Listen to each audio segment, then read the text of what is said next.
for the first game. Nightblue squad is going to be on the blue team for this one, and Voyboy's team going to be on the purple side. Why don't we actually run down the lineups in case you guys haven't checked them out during the actual broadcast when we had the draft going on, or if you haven't gotten a chance to go over to omen.gg and check out the lineups. Nightblue squad, it's going to be him in the captain role. We also have Braley. I'm going to be so bad at these names too because you have to pronounce all these. Moonway, the gatekeeper himself, Fabi, and Biofrost. All right, and then on the purple side, we have Voyboy, RF Legendary, Ethel, a Zingy, and I am Matlife. Not Madlife. Don't get confused. I get confused all the time. You know I'm going to get confused, but it's really, really strange. Looking at Voyboy's side, it almost looks like his team should be in the expansion tournament. There's just a lot of very well-known players and very well-known streamers over there. He's got a very dangerous lineup. I'm actually looking forward to this. Yeah, and I mean, just looking from their first bans, obviously they've done their research. Banning Draven away from Fabi is a pretty good call. Probably his most played champion this season, and definitely somebody to be scared of. But then on the opposite side, we also have Nidalee banned out, taken away, and Blitzcrank taken away from Matlife. He may not be Madlife, but with some of those hooks, you might second guess that. Yeah, it's actually a lot of target banning going on, which means that we might not get to see some of your favorite players playing their best champions. Nidalee targeted towards RF Legendary, like you said, Matlife with the Blitzcrank ban, Draven targeted at the Gatekeeper Fabi, and, well, it looks like Warwick, even though there's all these target bans, no one wants to play against 420 Warwick. Yeah, he's a little powerful, you could say. I suppose 5 procs of Devour, about 200 damage added onto his ult is a pretty strong upgrade for him.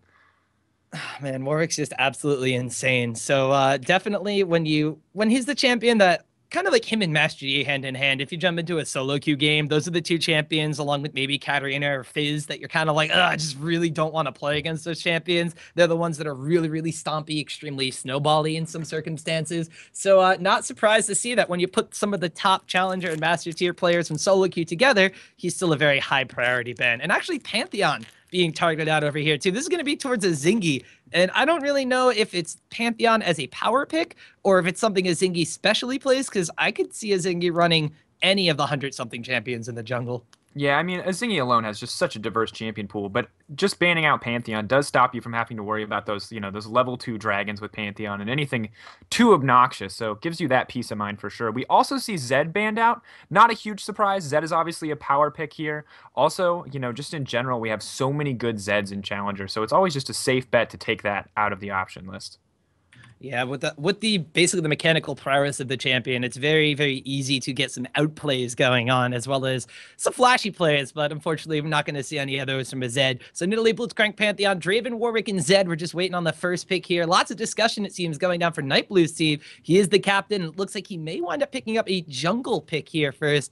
Currently hovering over Fiddlesticks. I know it's something that he was talking about in his tier list that he made during I gotta say, it was when it was back on 420 was still on the PBE, and there were some slight tweaks. He actually ranked Fiddlesticks up there pretty high, just slightly below some of the top picks we already see banned out. Yeah, and this also doubles as, kind of a target pick to take it away from a Zingy. A Zingy is a pretty competent Fiddlesticks, but it does leave them open in the early game because Fiddlesticks is especially vulnerable to counter jungling and is always going to be squishy in that early game.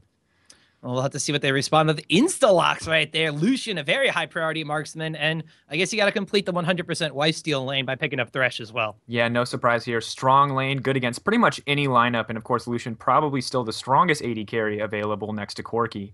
So these are some aggressive picks. We'll have to see what bot lane, if they respond with bot lane picks on the opposite side, or if they go for their solo lanes. Jace locked in. Another really powerful character. It'll be interesting to see how they respond. But the question becomes, is that a Jace mid or a Jace top? Yeah, that's actually a very big question. I know Moonway's played a lot of Jace in the mid lane, but it still could potentially go either way, which makes it, of course, a little bit more difficult when you're on Voyboy's team to try to predict where it's going to go. An AD carrier support kind of seems like it makes sense to wind up picking here. We'll see what Moonway winds up locking in for Nightblu's team on the blue side here. And I mean, actually, it looks like they're going to wind up picking a top laner here. They're hovering over Aurelia and they lock it in. So already solo lanes in jungle picked up straight away. Yeah, and this is an interesting decision by them. I'm surprised they did not pick their jungle or their support and their marksman a little earlier. It might have been safer picks, but obviously they wanted to get those priority picks out of the way. They do, however, leave themselves open to some counter picks here. So it'll be interesting to see how Voyboy's team responds. Yeah, and actually very interesting to note too, on Nightblu's side, there's not a dedicated top laner Both one Irelia and Moonway play solo lanes, mostly in the mid lane though. So picking up that Irelia may just be something they're actually extremely comfortable on. But when you look at Voyboy's side, Voyboy has pretty much diversity in all of the roles when he wound up drafting it here. RF Legendary, the top laner. Voyboy himself could go top or mid lane in either circumstance that works out for them. And it looks like they are going to wind up picking up that Gnar that was left wide open, but they picked Irelia top anyway. Yeah, and Gnar is a huge power pick. I mean, he may not be able to do that much in the early game, and he might, who knows. But at the end of the line, at an end game, Gnar brings out so much CC that it just takes one team fight to turn a game. We also see Vi locked in, kind of just another power pick, will give Gnar a way to set up and Thresh a way to set up pretty easily. But on the opposite side, we see Caitlyn and Janna, a very strong lane, a very aggressive lane. Fabi going with the defensive pick here. Didn't want to go for a Corki, didn't want to go for anything like that. Caitlyn, obviously, a very safe pick, and will be able to go just about wherever he needs it to. Not to mention, we have Janna to protect her during the lane phase. Caitlyn does kind of have a little bit of that mid-game lull that someone like Lucian can abuse because he's a little bit more spell-based, so he's got a lot more burst damage in the face of Caitlyn's weaker mid-game, and having Janna to protect her during the lane phase and post onwards through the game, not a bad pickup. But then we see Voyboy looking like he's going to lock in the Ahri to go one-on-one against Jace in the mid lane. So tell me about this one, Sifa. So I'm not necessarily as well versed in the Ahri versus Jace matchup than I would like to be. Not exactly sure we saw a lot of it at Worlds either, despite the popularity of both of these champions. What lane kind of has the slight edge in that matchup? Well, early game, Jace for sure has an advantage. Just as an AD champion, he's able to, trade. He's going to be building AD. His auto attacks, which are a huge part of the lane, are going to be so much stronger than Ahri's. But in the mid game, once Ahri gets her ult, she'll be able to avoid a lot of Jace's damage, almost all of it, with that, empowered shock blast. And once she gets the charm, he's pretty much dead regardless of what stage in the game it is. So this may not be the strongest early game, but the mid game is going to be great for Ahri. And I'm just looking down the lineups right now, and with all these target bans going at either side, we actually have players on champions that we haven't actually seen them play a lot on. For instance, we have Fabi going for the Caitlyn pick. We went a little bit into why he would pick up that Caitlyn, but it's not even in his top 4, top 5 most played champions. Same thing with the Zingy. We see picking up a Vi, someone we haven't actually seen in the jungle for a very long time, since early on in Season 4. Going to wind up picking up here on patch 420 for Voyboy's team. I'm actually kind of interested to see how these picks play out because I'm just not used to seeing them as much now. Yeah, and one thing to keep in mind is that this is a new patch, and despite the fact that these guys have obviously played a lot of solo games since it's been released, the meta hasn't been quite as defined as we might see in, as is in Korea or as in the LCS, and even in those regions, we've only had a couple of weeks to play on this, so it'll be really interesting to see, how they use these picks and exactly what they're going to try to do with them.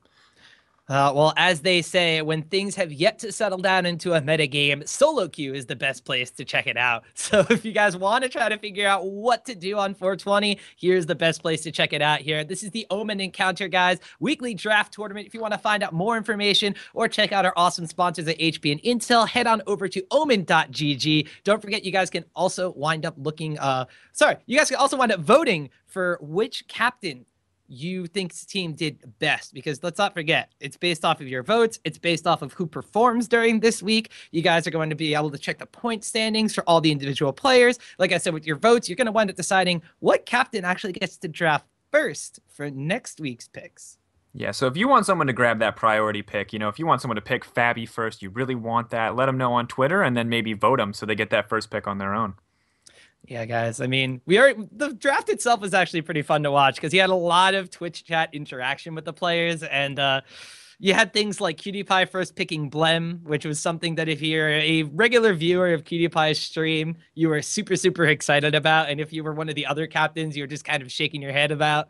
It was it was a lot of fun. There was fighting over who was going to get Fabi, and well, you see here he wound up on Nightblu3's side. So it's a little bit of balance of who their favorite players are, who they like playing with, and who they think could actually, help them win these games. Yeah, and I'm really especially excited to see this bot lane matchup. We have Fabi on Caitlyn versus Ethel, and not too many people know a lot about Ethel. I refer to him as the grandma of bot lane just based on name alone. But I'm really excited to see exactly how this lane matchup works out. The grandma of bottom lane? Ethel is a fantastic grandma name. Past that, I don't know much more.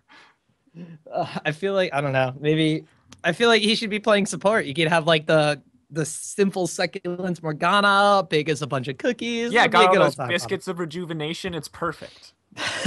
All right, guys, we are getting down into the stream though. They're going to be loading onto the Rift in just a second. So, guys, if you're just tuning in right now, fret not. All of these games are best of one, but we have 3 matches tonight. Nightblu's team here is taking on Voyboy's team. After this, you're going to see Voyboy's team in the doubleheader as they go up against I'm a Cutie Pie squad, and then I'm a Cutie Pie squad's going to stay on the Rift, and they're going to take on Trick2G's team right after that one. If you guys want to check out the lineups of who drafted who, if you guys want to check out or enter into our contest to actually win an HP Omen notebook, you guys should check out omen.gg. It's only going to take a couple of seconds to load into this Rift, and it's all it's going to take for you guys to type that into your address bar and check out the website as well.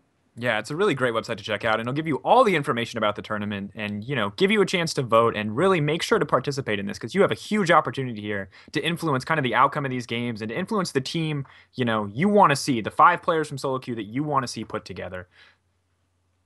I'm just really excited to watch these players go at it. Like, we don't necessarily have their power picks. Like, we don't have a Gatekeeper Draven or a Vayne pickup coming out from Fabi. We don't have RF Legendary on Nidalee, but we do have some very powerful pickups. I mean, it's going to be really exciting to see Gnar going into the top lane. I know some people might be a little bit like, oh, Gnar, I don't want to see that champion anymore. I just really like it. I just like seeing Gnar bounce around on people's heads. It's really, really annoying to play against. Even more fun when you don't even have to worry about it in the game. Yeah, for sure. I mean, for me, there's so many things I'm excited to see. Like, how are they going to respond to this Fiddlesticks pick, especially? Yeah, the Fiddlesticks ganks aren't even something you're really touched upon here. Now, like you said, he's very weak to invades. We are going to be loading onto the Rift right here, ladies and gentlemen. But he's very susceptible to invades coming out from the jungle. And with Pantheon, Warwick, and a lot of these early game, or not necessarily Warwick, but a lot of these pressure junglers kind of banned out of the way from Azingi. Really interested to see, is Nightblu actually going to be safe? Is he going to have to roam around a lot? Is there going to be a lot of protection for him? And I mean, he is the captain of his team. It's very Nightblu based, this team composition. So we'll have to see here as we do wind up seeing Voyboy squad on the red side, or purple, depends if you're on colorblind mode or not, going for an early invade. They're sneaking around towards the side of no longer the golems, the Krugs over here. It looked like Nightblu's team just kind of lining up at the river, the line of scrimmage. A little normal start here.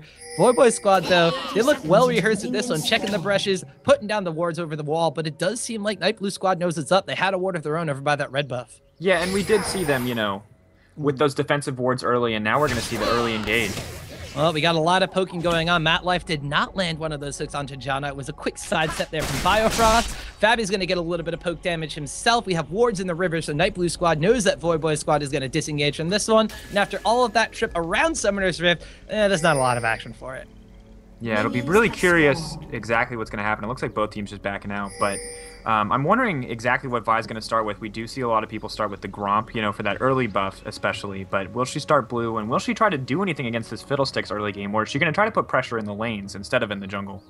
Well, interestingly enough, we did have Nightblu who started with a ward, so he's just got the Doran's ring for himself, probably with Fiddlesticks Drain Sustain coming out, going to be very well set for the jungle himself. He's actually will be starting over at the Gromp camp, so we see Fiddlesticks draining away on that one. Just like you said, Sifa, Zingy as Vi going to be starting at his own Gromp camp as well.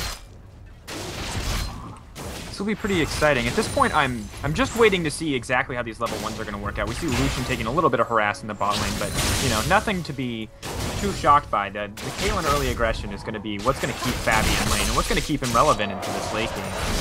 As you saw, a bit of poke coming out from Biofrost. He does wind up getting hooked there by Matlife. Poke coming out between Ethel and Fabi on the opposite side of the lane. So it does look like, despite the range advantage from Janna and Caitlyn, Lucian and Thresh winning out a little bit in the trades going on bottom lane. Ethel does look a bit worse off for the wear, though, as this Caitlyn headshot proc going to be tearing into him. We have Nightblu going low as he's trying to do his own blue buff area, but it does look like he's going to be A-okay with the smite on that one. Across the map in top lane, RF Legendary going up against Moonway, who's actually playing Aurelia in the top lane. There's a little bit of trading going on as both those top laners decide to hit level 2. And things starting off pretty much normal across the board. Both bottom lanes hitting level 2 at relatively the same time as well. Looks like a bit of a passive start to the game so far. Yeah, and this is kind of what we're going to expect. I mean, both these players got to feel each other out. We do see Moonway going aggressive in the top lane, though. Just some early trading. Just a little bit of harass down to RF Legendary. Gnar, however, once he gets his boomerang back, going to be able to throw that very, very quickly once again. So we have Moonway stepping away from him in that trade top lane. More poke goes down the bottom. A shield comes out from Biofrost onto Fabi. Lots of poke going down onto Matlife in that trade, however. He does still have 2 biscuits in inventory as well as 1 ticking away. So this is going to heal up fine off of that. Yeah, and I'm really most curious about this top lane and exactly how Aurelia's going to play against Gnar. I mean, in pretty much every stage for Gnar, both Mega and Mini Gnar, he has a pretty sizable advantage. He's got the nice CC, good burst damage. He's got the range advantage in Mini Gnar for him, so Moonway's going to have to play this lane really carefully, and it looks like he's just using that E to poke and kind of not trying to hard engage there. Yeah, RF Legendary actually wound up going for the Bold Boron's Blade start, whereas Moonway going to be a bit on the defensive, did start with the Crystalline Flask and some extra health potions, and you can already see the CS advantages slightly in favor of RF Legendary's Gnar out there. Just kind of speaking to this, just the overall dominance that is Gnar in the top lane, to be honest. Yeah, he's a very strong champion early, and it'll be curious to see exactly how he builds Gnar in this situation. He got shoved out very quickly by some trading from Moonway right there, despite being a little bit behind in experience, but the Gnar poke coming out from the Boomerang once again, a little bit more in advantage for him. However, he did blow his health potion, and there's still a lot of flash charges and health potions on the side of Moonway's Aurelia, so could see maybe the sustain winning out in this one here. Does get the stun down to RF Legendary, quick little Heaton style auto attack, trades back away, and Gnar's going to wind up back. Yeah, and one thing I want to take note of in the jungle is that Nightblu has placed a very aggressive pink ward into the red side jungle, or into the purple side jungle. And he's now started to move down towards bot lane, trying to take the Scuttle Crab right now. And it's going to be interesting to see if he tries to gank here, or if he's just going to keep jungling and wait till level 6 like we see a lot of Fiddlesticks.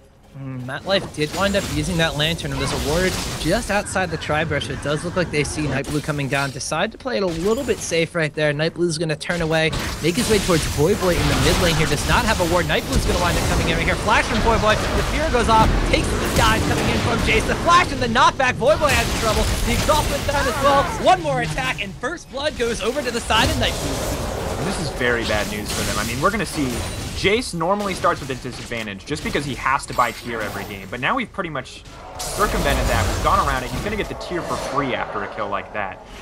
And now it's going to be really hard for Voyboy to survive in this lane with one Braille up a kill. Yeah, not only that, but Jason only used one health potion during the laning phase too, so he doesn't really even have to go back and buy any extra sustain. Speaking of sustain, we have a little bit of trading going on. The shields coming out from Janna once again proving to be a bit too much for this Ethel and MetLife bot lane here. Lucian has been poked down quite a bit, burned his own health potion as well, so he's not going to have that consumable, whereas Caitlyn Fabi here with the shields from Janna just keeping up in the health here, just continuing to abuse that ridiculous Caitlyn auto attack range. Yeah, one of the tough things about having Thresh in this matchup is the only sustain he offers in this lane at this point is from his Relic Shield. And I mean, that's not really a whole lot, especially when it's in his first turn. Well, we do have continued just trades back down on the bottom. We saw some pings going down from Voyboy. When he came back to lane, he placed his own pink ward in the, well, it used to be the banana breast. Doesn't exactly look like a banana anymore. Still going to call it that, though. Maybe it's some other kind of fruit we'll think of later.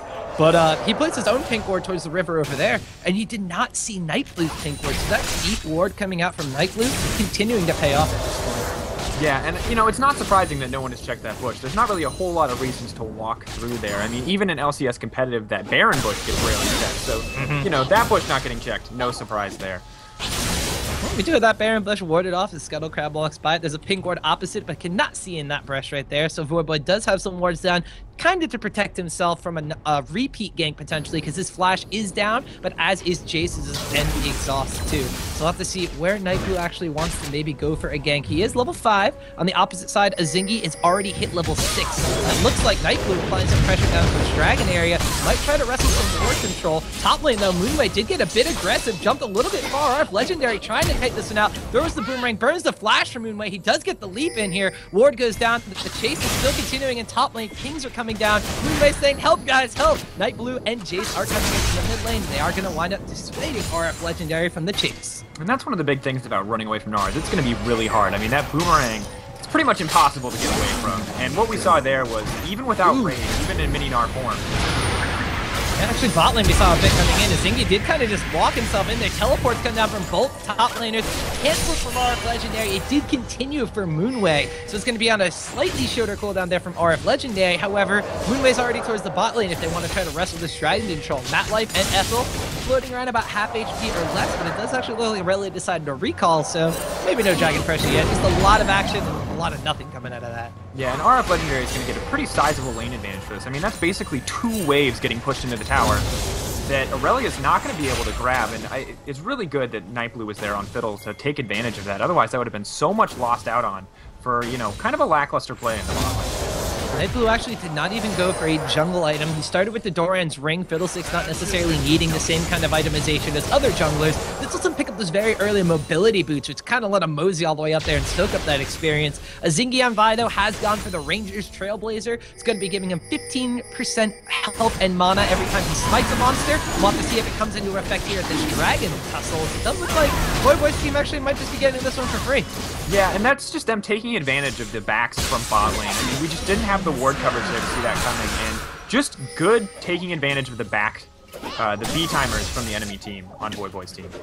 Yeah, actually, we did just mention before that Ethel and Matlife were the ones that were shoved against the tower, a little bit below half HP, but Fabi and Biofrost took that as an opportunity to go back and buy double Dorans and BF swords for Fabi compared to now just a BF sword and a single Dorans on the side of Ethel. As a longsword, as soon as I say that, as commentators curious, they just wind up buying extra stuff as soon as I'm talking about them. But slight advantage for that bottom lane on the side of Fabi and Biofrost and itemization, but they didn't wind up getting that dragon, so 8% extra AP and AD is going to be on the side of Voyboy's team, which kind of makes things even out. Yeah, and that's a huge, huge buff, I mean, at this point. And keep in mind that it affects everybody, so despite the fact that bot lane might be behind and did just lose a turret, that 8% buff is going to scale with them throughout the game.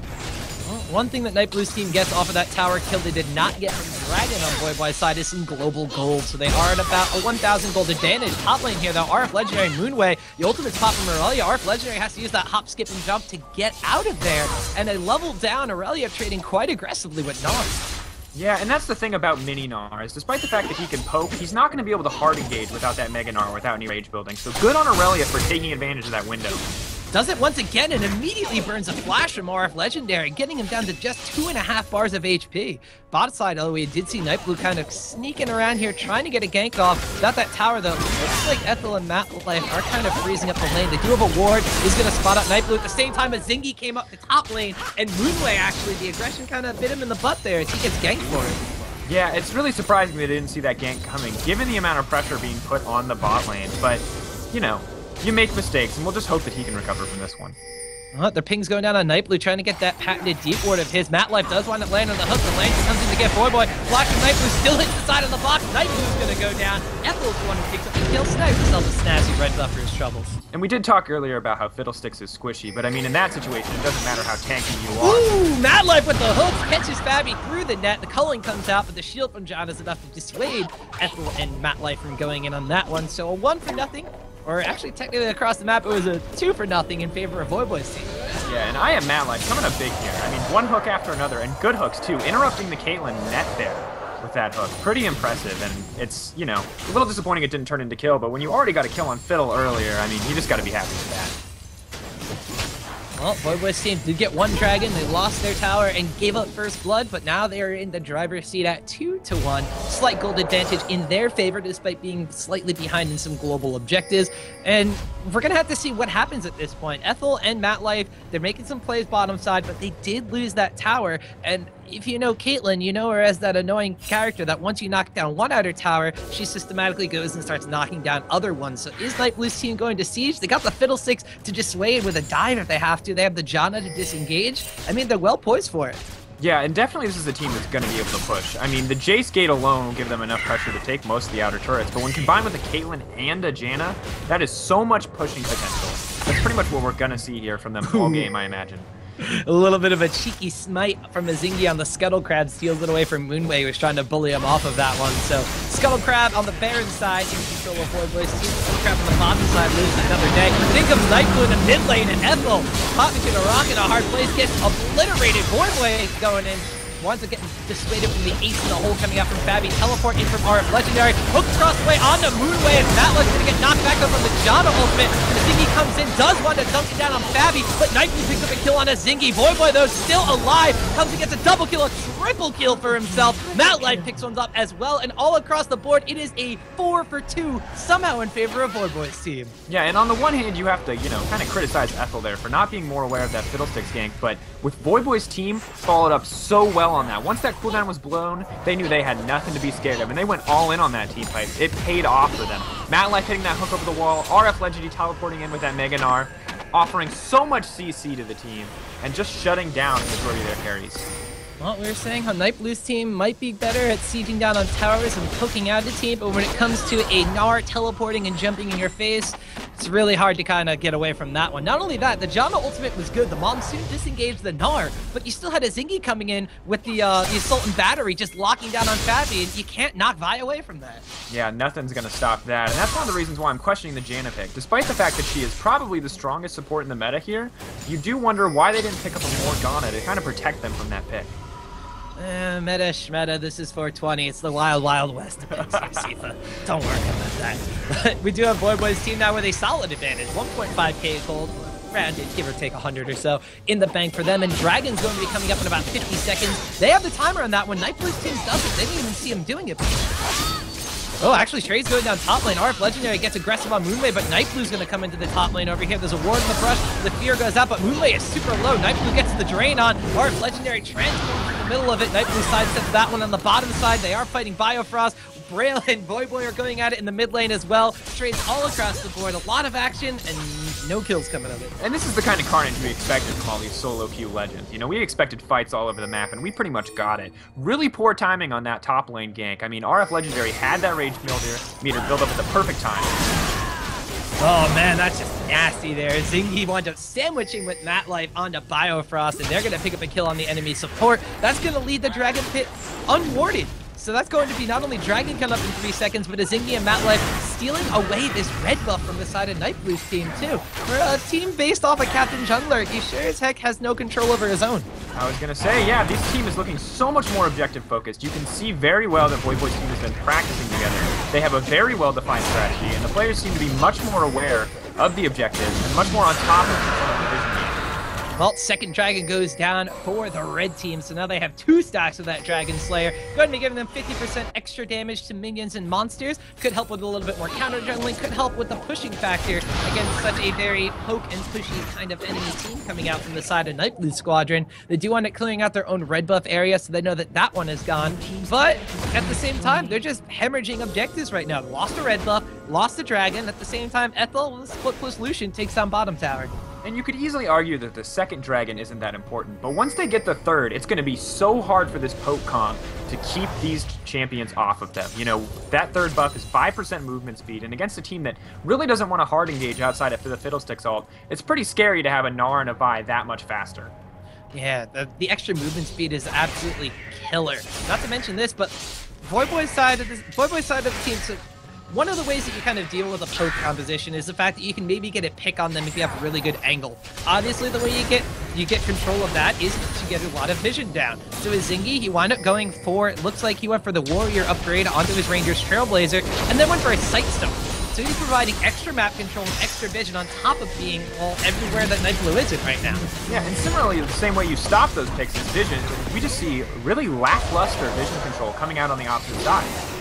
Well, we had Biofrost getting caught out trying to ward up the red area before, but not quite working out for Nightblu's team here. They really needed to get a couple of items before they were able to go for those tower sieges, and I guess Voyboy's team just never really let them get to that point. See, I can English very well. They did wind up taking out a tower in the top lane as RF Legendary got that one. Nightblu squad on the blue team tried to respawn by pressuring mid tower, got it down below half HP. They haven't been able to get the crucial executing blow on that one quite yet. Shock Blast and Gates continue to come out, as well as Piltover Peacemakers whiz by the ears of the side of Voyboy's team. Lots of poke damage coming onto Ethel right there with a headshot proc, as well as a net coming out there from Caitlyn. But it looks like this is going to be continued dance of the mid lane, as Nightblu squad looks like they might want to try to go for something. They do have Fiddlesticks ultimate up. Yeah, and despite the fact that, you know, Nightblu's team does have an advantage when just pushing down this mid lane, it's going to be really risky for them to engage when they're this far behind in gold. Obviously, Fiddlesticks ult is huge, but then again, so is Vi ult and Gnar ult. And if everybody's ulting, I still think that Voyboy's team is going to be the one that comes out on top.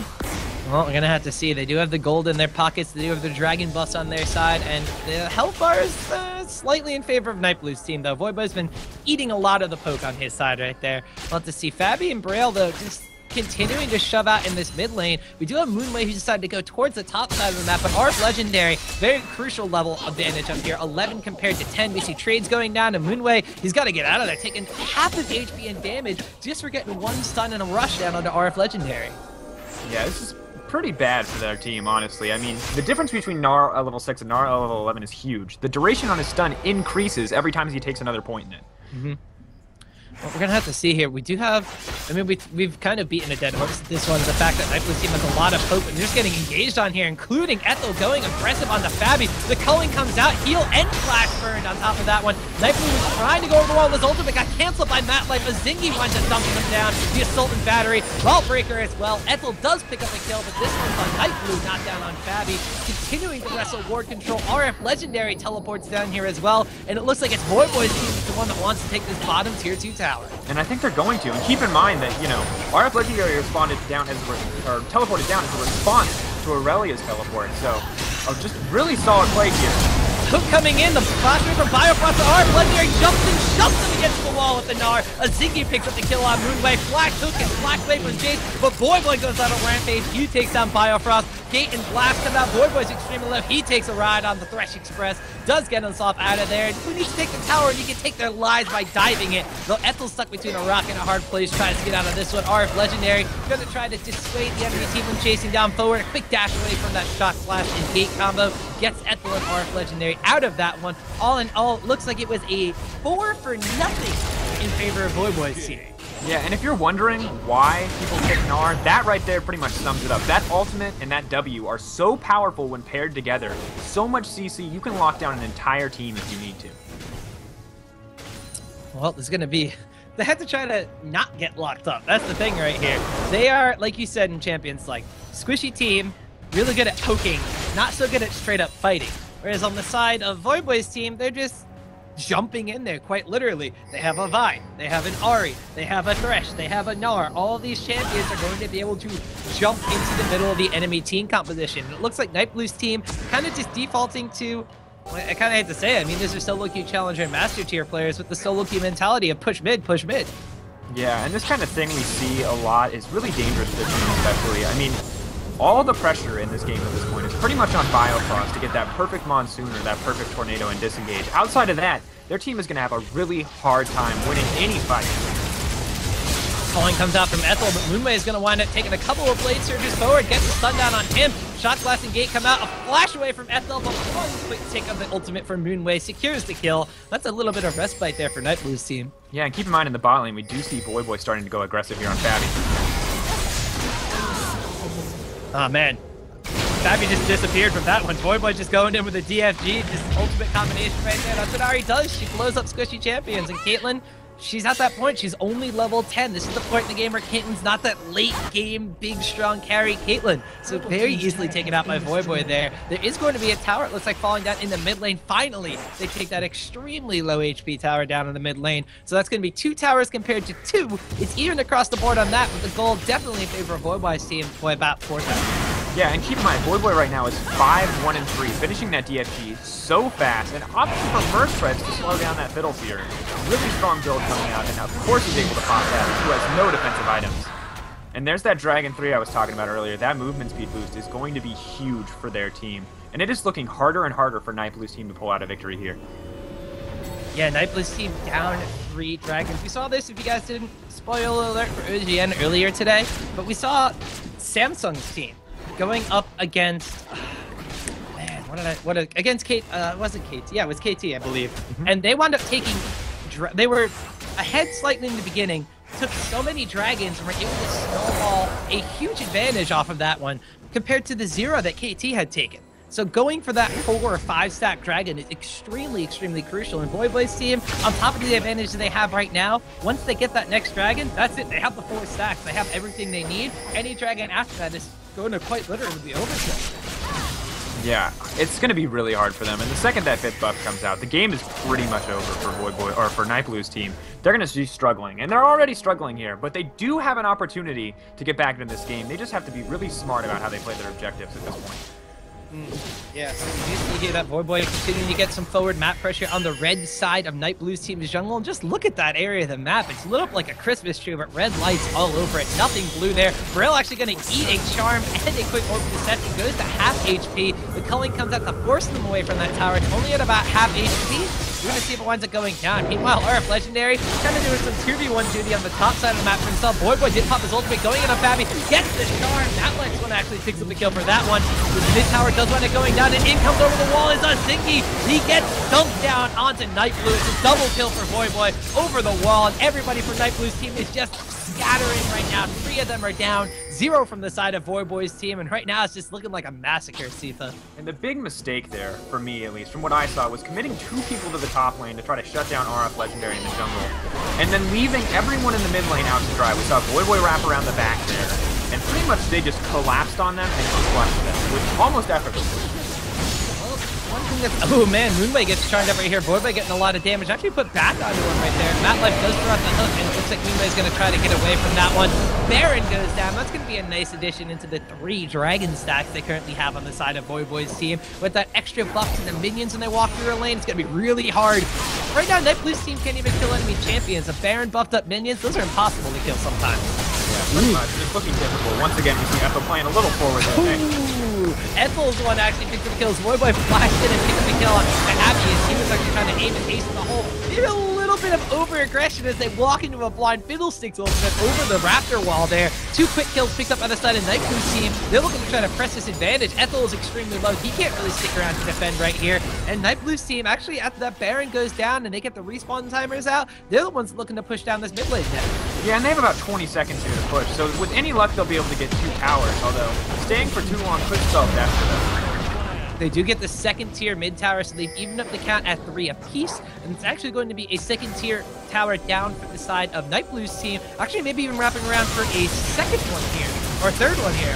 Sorry, if they're going to be the one to picking up the bottom lane. The minions are pushed up. Moonway takes a lot of damage though. Well, like you said, see for those death timers now really starting to come in here. Zingy does get the ultimate down onto Jace, but Matlife going to hook over the wall, pulls RF Legendary with him. The flash forward, the slow goes down from the Gnar boomerang. A hook from Matlife over the wall, and that's going to be another kill picked up as on the opposite side in the lane, Ethel picked up the kill onto Aurelia, and it looks like Nightblu3 did wind up just overstaying ever so slightly. They wound up losing 2 members for their troubles. Yeah, and if you're wondering why Thresh is banned in Korea, that right there sums it up. That pick potential, that utility with the Lantern is just so strong. I mean, his ability to chase alone is amazing, but when you pair him with a Gnar, unstoppable.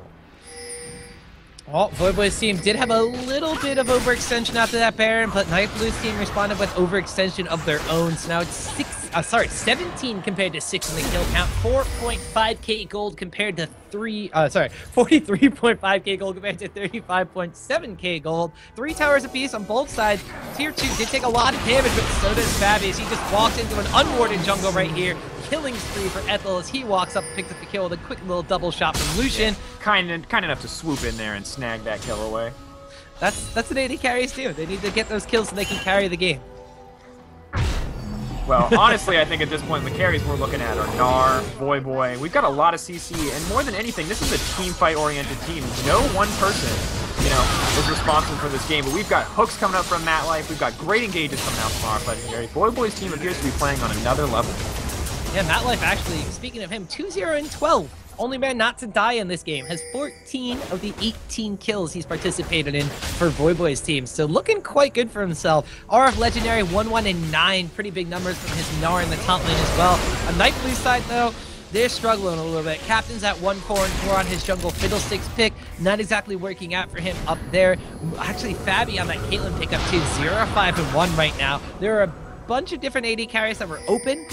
He did wind up getting his Draven banned away, but he wanted to default into the Caitlyn and not necessarily his prime pickup right here. Actually, in the mid lane, he's going to walk into RF Legendary and Ethel, the duo hit squad that was harassing him in the bottom lane before. Legendary goes in, actually a hook over the wall onto Fabi from Matlife. No vision control by the red buff area. He didn't see that one coming, and a double kill as the Zingy locks up Nightblu at the same exact time. 2 more kills picked up for Ethel as he ties Voyboy at 7 kills and 2 deaths. Voyboy's got 7 assists though, too, of Ethel. Yeah, and one thing I want you to keep in mind is that even if this gold lead wasn't present, and I mean, obviously it's huge, of almost 10k here, we would still see Nightblu's team having a hard time following up on that Fiddlesticks ult, because the only person who can really safely jump into that fight, other than Fiddlesticks, is Aurelia. No one else on that team is going to be able to follow us. Well, jumping into fights as Voyboy gets a lot of damage down onto Biofrost after that charm. They're going to push him away from an inhibitor tower. Mid-lane inhibitor at 28 minutes is going to be going down. The Baron buff has just expired, so there's no more time to push with those minions, but the Dragon is available, and that's going to be crucial Dragon number 4 for the side of Voyboy's team. Yeah, and at this point, you know, the Nightblu's team really has to make a pick, and that's slowly becoming their only option, despite the fact that Fiddlesticks gives an excellent team fight option. There's just so many more on Voyboy's side. Oh, well, looks like the Voyboy's team picked up the Dragon. Nightblu's team desperately trying to get a fight going on here. Does wind up losing Moonway on Aurelia. Double kill picked up there for Ethel as he gets Fabby, who's caught on the wrong side of the red buff area. Zingy takes a bit of poke damage for his troubles going back in, but it's a 2-0 in favor of Voyboy's team, who are looking really hard to stop in this game. Yeah, and it's kind of a disappointing performance here from Fabby. Looking at his farm alone, I mean, 185 to Lucian's 272. This has been a rough game for him. Rough game is definitely one way to put it. I have to say, the gates are open. Not quite yet. We haven't gotten to the third game of the day, so no gates open quite yet. The gatekeeper just forgot to show up to work today, that's all. But, I mean, we talked about it in picks and bans phase. We had a lot of target bans going down, and then some power picks, mainly being banned out from the side of Voyboy's team. And even though we went with some comfort picks on the side of Nightblu's squad, Voyboy's team just has overall strong champions on this patch. The Gnar, the Lucian.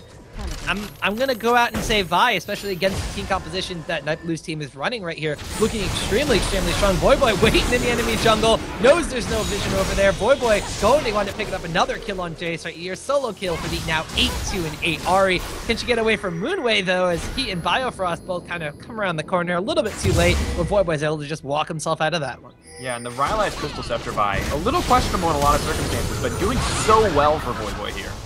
Fabby just continuing to walk up in the face of his enemies right here, trying to get as much damage down as possible, but he is going to wind up going down as Voyboy flashed into Zingy, gets the Assault and Battery down onto Biofrost, down off flash forward from Matt like the box misses, but the exhaust goes down on Nightblu. He has the Sonya's Hourglass, dodges out the culling, but Ethel picks up the kill anyway from the red buff tick nonetheless.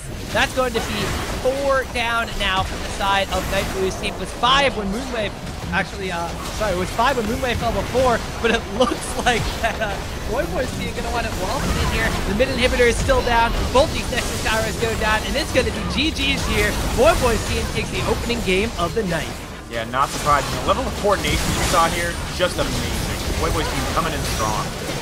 Well, it is a bunch of solo queue players. They got to mop up some kills on the enemy Nexus platform before they take down the Nexus to themselves. 27-6. Quite the impressive showing from Voyboy squad in the opening game of OMEN Encounter here against Nightblu squad. Yeah, just such an amazing game, and really blown away by the performance from RF Legendary, Voyboy, and Matlife. Those three together, I feel like could have won any team fight.